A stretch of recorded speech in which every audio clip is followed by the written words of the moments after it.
Hello लोगोफोर बड' जब enough' YouTube चेनेला बरायबाय आसा खालामो गासैबो मोजां दङ। स्टेट बैंक अफ इन्डियानिफ्राय साख्रि ओंखारना फैदों मासिया दङ 606 एप्लाइ जागासिनो दङ अनलाइन आरो लास्ट डेटआ 18 अक्ट'बर हिनजावफोर हौवाफोर गासैबो एप्लाइखौ खालामनानै लानो हागोन। दायो आं अफिसियेल वेबसाइटआव फैबाय दा बेयावनो एप्लाइ जागोन नोंथांमोना बेनिफ्रायनो अनलाइन एप्लाइ खालामनांगोन। दा नोंथांमोना बेयावनो गासैबो डिटेल्सखौ नायनो हागोन बेयावनो अनलाइन एप्लाइ जायो। दा बेयावनो नोंथांमोना एप्लाइ डेटखौ नुनो मोनदों 28 सेप्टेम्बरनिफ्राय आरो लास्ट डेटआ 18 अक्ट'बरसिम थागोन। दा जों नायनोसै गोबाव खालामला अफिसियेल नटिफिकेसन नायनोसै सोर एप्लाइ खालामनो हायो थ' नोंथांमोना नायदो क्वालिफिकेसन एन्ड बैसोखौ। दा बे जाबाय लोगोफोर अफिसियेल नटिफिकेसन दा बेयाव गासैबो डिटेल्सआ दंखाजोबो दा बेनिफ्राय बेसेबां भेकेन्सिस दङ जों बेखौ नायनोसै आरो बे जबा कन्ट्रेक्ट जागोन 5 इयार्ससिम।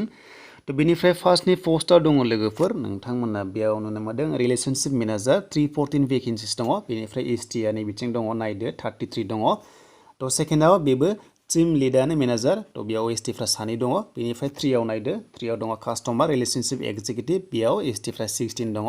थ' इनभेस्टमेन्ट अफिसार बेयाव 1 दङ बाखि मोननैयाव बेयाव पस्ट गैया। नोंथांमोना आनरिजार्भनि थाखायबो एबा जेनेरेलावबो थांनो हायो जुदि मोजां नाम्बार मोनोब्ला। थ' बेयाव स्केल फेखौ बेबायदि रेन्जआवसो होनाय दङ बेयाव 6 निफ्राय 15 लाख बेबायदि जाहैगोन 5 इयार्ससिम बेबायदि दङ आरो दा बेबायदि रेन्जआव होनाय दङ मान्थलि लिरनाय गैया। थ' बेनिफ्राय दानिया 5 इयार्स जागोन कन्ट्रेक्टआ जोंनि साख्रिया। थ' बे जाबाय दानिया क्वालिफिकेसन नायनोसै गोबाव खालामलिया दा जों क्वालिफिकेसन नायनोसै बेनिफ्राय बैसोआ पस्ट लाइ पस्ट बैसो दङ 20 इयार्सनिफ्रायनो एप्लाइ खालामनो हागोन बेनिफ्राय जोंनि एसटिफ्रा 35 एबा 40 इयार्ससिम दा बेनिफ्राय 5 बारा लायोब्ला जोंना 45 इयार्ससिम गाहाम एप्लाइ खालामनो हायो। दा एप्लिकेसन फिस नाङा जोंनि एसटिफ्रा थाइसे पे खालामनाङा दा बेनिफ्राय क्वालिफिकेसन नायनोसै बेसेबां फरायनाय नांगौ। दा फार्स्टनि पस्टआव नांगोन रिलेशनशिप मेनेजाराव ग्रेजुवेट खालामनाय जानांगोन बेनिफ्राय माखासे एक्सपिरियेन्स मोननाय जादों 3 इयार्स बेंकआव मावखानाय दङब्ला जायखिजाया बेंकआव अब्ला बेयाव इलिजिबल जागोन नोंथांमोना।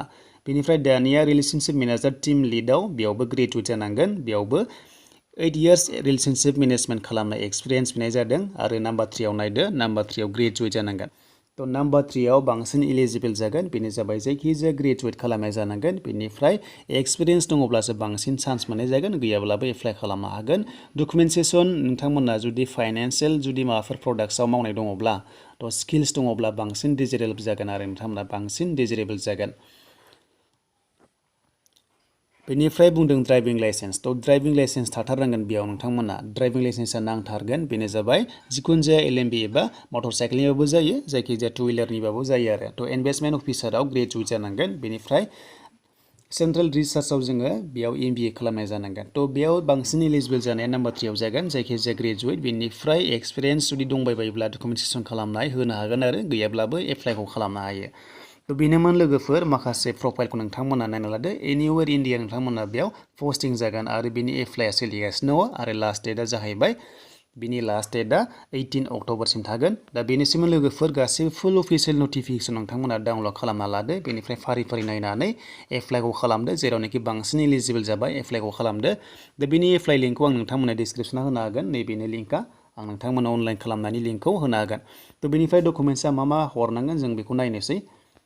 थ' डकुमेन्ट्सआ जोङो नैबेयाव रिजुम खालामनांगोन होनना बुंदों रिजुम खालामनांगोन बेनिफ्राय PDF फाइलसो खालामनानै जोङो गासैखौ PDF फाइल खालामनानैसो जोङो रिजुम खालामनानै आपल'ड खालामनांगौ होनना बुंदों आरो। दा बेयाव फट'आ 20 निफ्राय 50 KBसिम आपल'ड खालामनांगोन पिक्सेला 200 आरो 230 बेबायदि जानांगोन आरो हाइट वेटआ बेनिफ्राय नोंथांमोना सिगनेचारखौबो 10 निफ्राय 20 KBसिम जोङो आपल'ड खालामनो हायो। दा बेनिसिम लोगोफोर जेराव नोंथांमोना इलिजिबल जाबाय एप्लाइखौ खालामदो।